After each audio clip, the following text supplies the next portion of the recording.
At the beginning of the game, all the Brazilian fans were really, really worked up and were cheering for the national team, singing the national anthem, and the atmosphere is absolutely electric. And then, of course, when the first goal went in, the atmosphere changed. People were a little bit glum.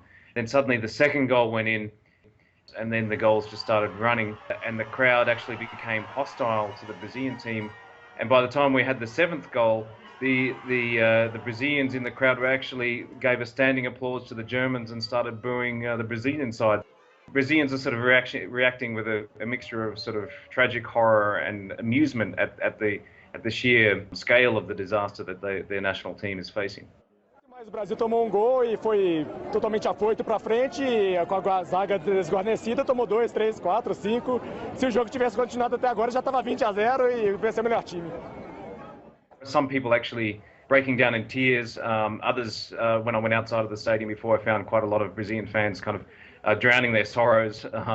And other people actually laughing. There's been a spate of black humor kind of jokes going through the internet showing Christ the Redeemer with machine guns saying we will not surrender the cup. The key thing I think for Brazil going forward here is whether or not this loss will leave Brazilians in a bad humor about the World Cup, and whether this will carry on into the election in October when President Dilma Rousseff is seeking a second term. That being said, the World Cup usually does not affect the result in Brazilian elections.